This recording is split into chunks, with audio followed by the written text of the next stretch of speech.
Hello everyone, welcome back to my classes. याद है यार, हमने डाइजेस्टिव सिस्टम शुरू तो किया था, माउथ और फूड पाइप तक खाने को ले भी गए थे।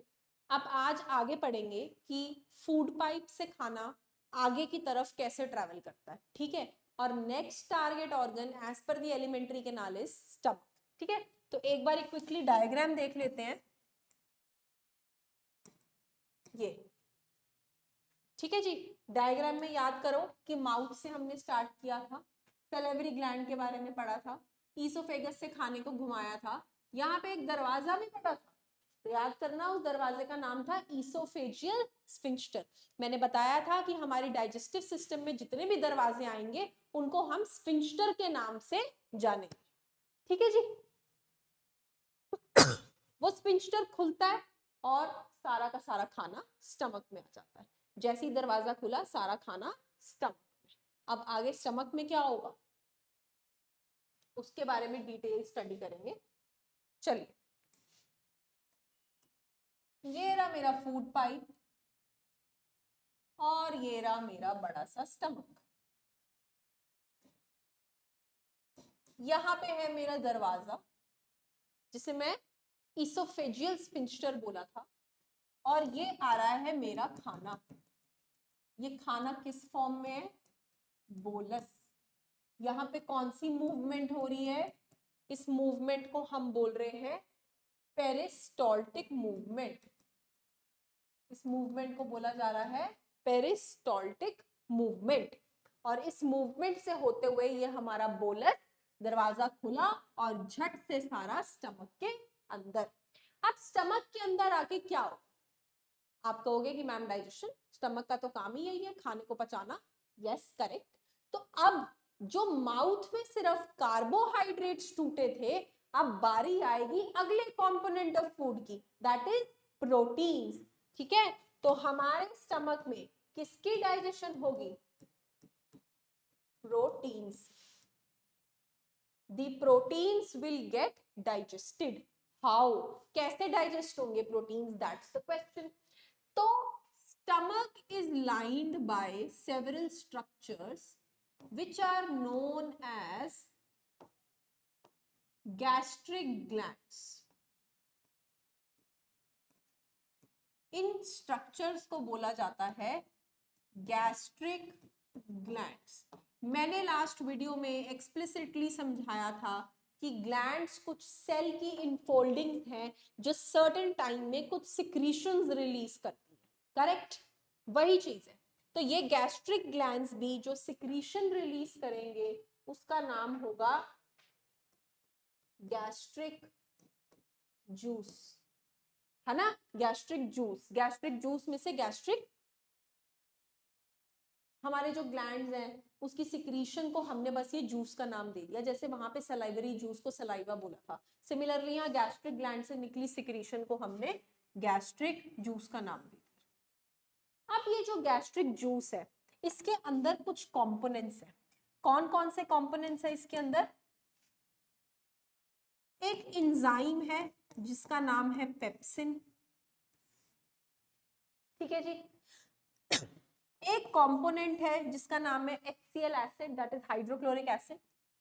और एक तीसरा कंपोनेंट है जिसे हम बोलते हैं म्यूकस। अब आप सोचोगे एक प्रोटीन की डाइजेशन के लिए इतनी सब चीजों की जरूरत क्यों है? ठीक है, तो आइए इसका कॉन्सेप्ट समझते हैं।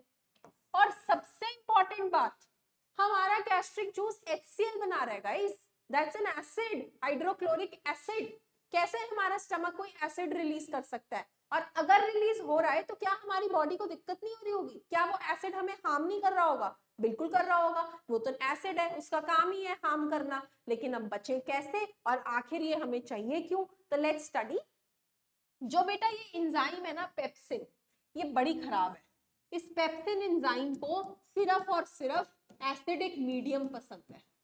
मतलब ये एंजाइम कहती है कि अगर तुम्हें मेरे से कुछ काम कराना है ना तो पहले अपने मीडियम को एसिडिक करो, मैं नॉर्मल मीडियम में काम नहीं करती, ठीक है। तो अब बॉडी परेशान कि यार एसिड को कहां से लेकर आए, तो गैस्ट्रिक ग्लैंड ने एक फेवर किया और बोला कि चलो मैं पेप्सिन अगर मैंने बनाई है तो साथ में एक छोटी सी एसिड भी रिलीज कर देता हूँ, तो उसने साथ ही साथ HCl एसिड बनाने का काम भी चालू कर दिया। लेकिन एसिड बनाते बनाते उसको याद आया कि मैंने एसिड तो बना दिया, पर इस एसिड के प्रकोप से मेरे स्टमक को बचाना भी तो पड़ेगा। तो एसिड को बचाने के लिए उसने साथ साथ किसको डाल दिया? म्यूकस को। ठीक है जी, उसने म्यूकस को भी साथ डाल दिया कि जा भाई तू भी जा इनके साथ और HCl से मेरे बेचारे स्टमक को बचा लियो। तो ये म्यूकस, ये gastric glands, sorry I change the colour, ये गैस्ट्रिक ग्लैंड्स ये म्यूकस को यहाँ सिक्रीट कर देते हैं। अब ये म्यूकस ऐसे लाइनिंग बना लेता है और फिर ये म्यूकस स्टमक को जलने से बचा लेता है। ये HCl का प्रकोप स्टमक पर नहीं पड़ने देता। तो HCl का, म्यूकस का काम क्या है? स्टमक को HCl से बचाना। HCl का काम क्या है? इस एंजाइम महारानी के लिए ये एसिडिक मीडियम क्रिएट करना। ठीक है, और फाइनली फिर ये एंजाइम मैदान में जाएंगी और हमारे प्रोटीन्स को, जो खाने के अंदर प्रोटीन्स है, उसको किस में ब्रेक डाउन करेंगी? A word is used by NCERT, peptones and peptides. और पेप्टोन्स एंड पेप्टाइड्स का मतलब क्या होता है? Simpler form of proteins. मतलब जो मोटी मोटी प्रोटीन्स है उनको छोटे छोटे हिस्सों में तोड़ देना, that is known as proteins breaking down into peptones and peptides. ठीक है जी, तो स्टमक में इतनी सारी सर्कस होने के बाद खाना थोड़ा सा और टूटा। तो जब अब स्टमक से खाने के निकलने की बारी आई है, तो स्टमक के अंदर क्या क्या है? स्टमक के अंदर सिंपल फॉर्म ऑफ कार्बोहाइड्रेट्स है, सिंपलर कार्बोहाइड्रेट्स जो एक बारी माउथ में टूट चुके हैं, सिंपलर प्रोटीन्स जो अभी अभी स्टमक ने तोड़े हैं, और फैट्स बेचारे एज इट इज, उन पे किसी ने अभी कोई एक्शन नहीं किया। ये सारा खाना जो आधा टूटा हुआ है, कुछ एज इट इज है, ये स्टमक में ऐसे गोल गोल गोल गोल गोल गोल गोल गोल घूमेगा। It will keep on rotating here for some time. ठीक है, और ये घूमकर क्या बन जाएगा? There is a word which we use, chyme. ठीक है, तो जो बोलस हमारे फूड पाइप से आया था, वो बोलस एक्चुअली अब स्टमक में डाइजेस्ट होने के बाद क्या बन गया है? Chyme. And this chyme will take an exit from the stomach, और फिर आएगा एक दरवाजा जिसको हम बोलेंगे, we will name it as pyloric sphincter. इसका नाम है पाइलोरिक स्फिंक्टर।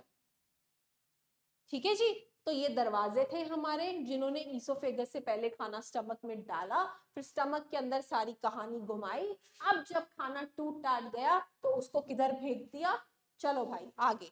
और आगे कौन सा दरवाजा मिला? Pyloric sphincter. अब पाइलोरिक स्फिंक्टर से आगे खाना कहाँ जाएगा? What will be the next destination? चलो एक बार चेक करते हैं हमारे डाइजेस्टिव सिस्टम में। ये देखो, ये रहा स्टमक, ये रहा एग्जिट गेट, खाना आ गया यहाँ। जहां खाना आया है इसे क्या बोलेंगे? इसे कहा जाएगा the first part of small intestine, that is duodenum.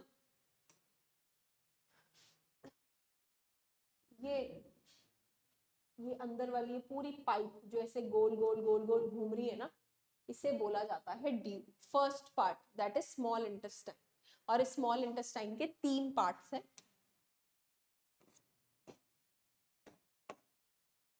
ये रहा मेरा food pipe, this is my food pipe. I just draw this again.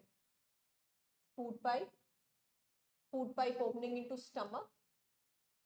Stomach से continued है मेरी small intestine. ठीक है जी, small intestine में ये है उसका first part which is called as duodenum. Small intestine के 3 parts. Small intestine has 3 parts. The first part named as duodenum, the second part named as jejunum, and the third part named as ileum. ये इसके 3 parts है small intestine. लेकिन major digestion कहाँ होगी? Duodenum में और complete digestion कहाँ होगी? इलियम। ये फाइनल डेस्टिनेशन होगी। But for your knowledge, duodenum के अंदर दो कंपोनेंट्स अपनी सिक्रीशंस ऐड करते हैं, जो हमने स्टार्टिंग में पढ़ी थी एलिमेंट्री कैनाल की, कि 3 ग्लैंड्स उसको प्रोटेक्ट या उसको और चीजें प्रोवाइड करते हैं हेल्प करने में। पहला सलेवरी ग्लैंड था जो माउथ के अंदर आया था, दूसरे 2 ग्लैंड्स कौन से होंगे? पैंक्रियास जो स्टमक के बिलो है, और लिवर जो स्टमक के सामने। I draw it with blue pen. ये है हमारा लिवर, और ये रहा मेरा pancreas. This is pancreas and this is liver. ये दो चीजें अपनी सिक्रीशन इसके अंदर डालेंगे, यहां से, और यहाँ पे फिर further digestion will take place. This is a long topic which we will be continuing in the second video. इस वीडियो में मैंने आपको पूरा स्टमक का डाइजेशन एक्सप्लेन कर दिया, दैट स्टेप बाय स्टेप क्या बनता है और कौन सी चीज किस चीज में कॉन्ट्रीब्यूट करती है। ठीक है जी, thank you so much, keep watching, we will continue this first part of small intestine in the next class. Thank you.